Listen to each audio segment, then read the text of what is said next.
hayyee daawwattoota keenyaa oduu qabannee isiniif dhiyaanneerraa mataa oduu isinitti himna. Mootummaan waca finxaaleeyyii Amaaraatiin alaabaan Oromiyaa Finfinneetti akka hin baafnee fi faaruun Oromiyaa akka hin faarfatamne dhorku. Yuunivarsiitiin Islaamaa Itoophiyaa keessatti kan jalqabate maqaa gameessa amantii Shaadam Tuulaatiin hundaa'uuf jedhe. Jila Phaaphaasota Abuunaa Sawaariyoosiin durfamu gara kutaa lallaba Shawaa Kibba Lixaatti imalaniif simannaan taasifama. Jilli Phaaphaasota Abuunaa Sawaariyoosiin durfamu gara kutaa lallaba Shawaa Kibba Lixaatti imalaniif simannaan taasifama. Sabbataa hanga Walisootti uummata 100,000 lakkaa'amuutu ba'ee simata. Ganama har'aa akkuma Sinodoosiin haaraan karoorfametti Abuunaa Sawaariyoos jila isaanii waliin gara kutaa lallaba isaaniitti imaluun uummata eebbisuuf karaa qabatan. Hordoftoonni amantaa Ortodoksii Tawaahidoo Sinodoosii haaraa kanaaf deeggarsa qabanis daandiitti ba'uun faaruu fi galatootiin isaanii simachuu kan eegalan funyaan Finfinnee jalatti kan argamtu magaalaa Sabbataa Alam Ganaa Daalatti. Jiraattonni Sabbataa fi naannoo ishee heddoominaan simachuun bataskaanatti gorsanii eebbarraa fudhatan. Sagantaa gabaabaa bataskaana ture akkuma xumurameen konkolaataa jila Abuunaa Sawaariyoos qabattee jirtu fuula ishee gara Walisootti qajeelfatte. Jilli kun ganamaan Walisoo qaqqabuuf karoorfatus uummanni daandiitti ba'ee gammachuu fi miira isaa ibsachuun simannaa ho'aa taasisaa waan tureef yeroon gahuu hin dandeenye. Magaalota karaarra jiran kanneen Finfinnee hanga Walisootti jiran hundaa simannaaf harka laatti. Abbaan fardaa fardaan kan lafoon faarfattoonni faaruun hawaasni uffata adii daandiitti bahee gammachuu afaan dhalootaatti waaqeffachuu ibsate. Sabbataa Taajii Tulluu Bolloo Jilaalaatti hanga Walisootti lafti gammachuu labsate. Abuunaa Sawaariyoosis bakkeewwan haasawaa taasisan hundatti mirgi afaan ofiitiin waaqeffachuu kennaa waaqayyooti jechuun dubbatan. Ammas sodaan akka hin jirre dhaamanii duras Oromoon dhimmicha karaa nagaan xumuruuf caalchifatee jaarraa ol akka eege ibsan. Kana booda garuu nagaa harka keenya keessa jenneetu murtee kana murteessina jedhan. Yeroon amma nuuf kenname kun yeroo waaqayyoo eebbisee nuuf kennedha jedhan Abuunaa Sawaariyoos. Biyya keessan irratti aangoo hin qabdan nuun jedhan. Biyya keenya irratti afaan keenyaan akka hin dubbanne bara baay'ee nu dhorgan. Amma garuu sun seenaa ta'eera jedhan Abuunaa Sawaariyoos. Itti dabaluunis kutannoo uummata Oromoo isaan boonsuu himanii injifannoon kun kan saba cunqurfamtoota hundaati jedhan. Yuunivarsiitiin Islaamaa Itoophiyaa keessatti kan jalqabate maqaa gameessa amantii Shaadam Tuulaatiin hundaa'uuf jedhe. Itoophiyaatti gameessa amantii Islaamaa kan ta'an Shaadam Tuulaan ji'a dura waggaa 110tti du'aan addunyaa kanarraa kan boqotan yoo ta'u, waggoota 80 oliif amantii Islaamaa barsiisuu keessatti dabarsanii jiru. Yeroo gameessi amantii Islaamaa kun boqotanitti hayyoonni amantii Islaamaa yaadannoo nama kanaa madaalu dhaabuuf waliigaluun isaanii ni yaadatama. Haaluma kanaan tibbana kaayyoo fi duudhaa Shaadam Tuulaa itti fufsiisuuf faawundeeshiniin birrii biiliyoona 6 caaluun socho'u magaalaa Hararitti hundaa'ee jira. Hoogganaan boordii faawundeeshinii Haaji Adam Tuulaa Sheefilaa Adam Hasan yaada BBC'f kennaniin Itoophiyaa keessatti kolleejiin barnoota amantii Islaamaa irratti xiyyeeffatu jiraatus sadarkaa yuunivarsiitii garuu hin jiru jedhan. Kaayyoon giddugala kanaa seenaa amantii Islaamaa biyya keenyaa afaan Arabaa, Shariyaa, Faaris, Hadiisaa fi Quraana bifa ammayyaan kan barsiisudha. Kun Itoophiyaa keessatti yuunivarsiitii Islaamaa kan jalqabaati jechuun Sheefilaa Adam himanii jiru.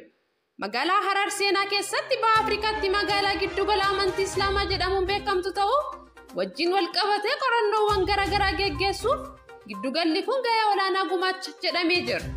Faawundeeshinii kana keessatti manni kitaabaa masgiida itti salatan, iddoon oolmaa daa'immanii, bakki maanguddoonni itti kunuunfaman, iddoon biizineesii fi ispoortii kan ijaaramu ta'uu ibsameeti jira. Giddugalli kun magaalaa Harar keessatti lafa heektaara 12 irratti birrii biiliyoona 6.6 kan ijaaramu ta'uus eeramee jira. Ijaarsi faawundeeshinii kanaa waggoota 5 keessatti kan xumura ta'uus ibsamee jira.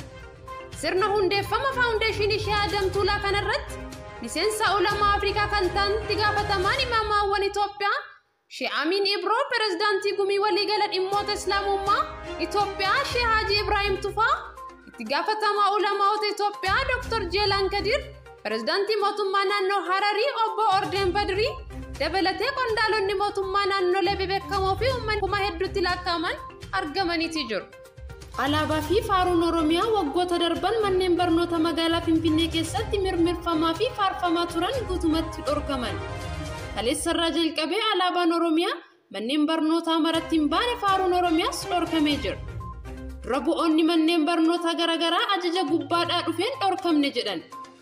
Barattoonni maatiin barattootaa fi barsiisonni dhalattootaan Oromoo manneen barnootaa magaalaa Finfinneetti mormitti jiru. Uummanni Oromoo daangaa hanga daangaa tarkaanfii akkanaa akka mormu gaafatanii jiru. Waggoota 5 manneen barnootaa magaalaa Finfinnee handhuura Oromiyaa fi teessoo mootummaa Oromiyaatti alaabaan Oromiyaa fannifamaa ture.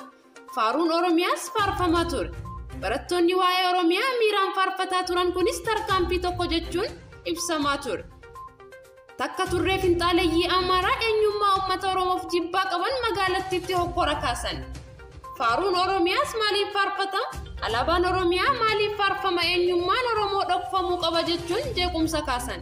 Finxaaleeyyiin Amaaraa manneen barnootaa keessaa fi alaa garmalee gurmaa'an haleellatti ce'uun manneen barnootaa irratti hubaatii geessisan.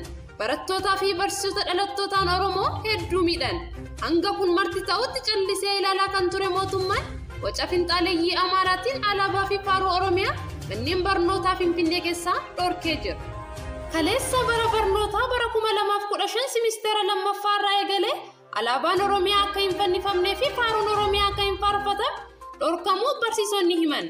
Barattoonnii fi barsiisonni magaalattii boqonnaa simisteera tokkoffaa mana ergaa turanii booda guyyaa kaleessaa gara barnootaatti deebi'an. Yeroo deebi'anitti garuu wanti hunduu jijjiiramee akka isaan eegan himan. Alaabaan Oromiyaa bakka dur fannifamuu irraa buufamee imaammata barnoota afaan Oromoo cinatti dhiibuus diriirfamuu isaanii eeguu himan. Waggoota muraasa dura ajaja gubbaarraa bu'e jechuun manneen barnootaa hundaa keessatti alaabaan Oromiyaa akka hin fannifamnee fi hin faarfamne taasifamaa ture. Adeemsi sunis akka gaafiin Oromoo Finfinnee irraa qabuudeffametti fakkeeffamuun afaan qaamolee mootummaatiin dhaadheeffamaa tureera. Har'a immoo waca garee tokko dhagahuun wanti itti arrafamnee fi wareegamneef itti of qopheessina alaabaan keenya akka buufamu taasifameera jedhu barsiisonni.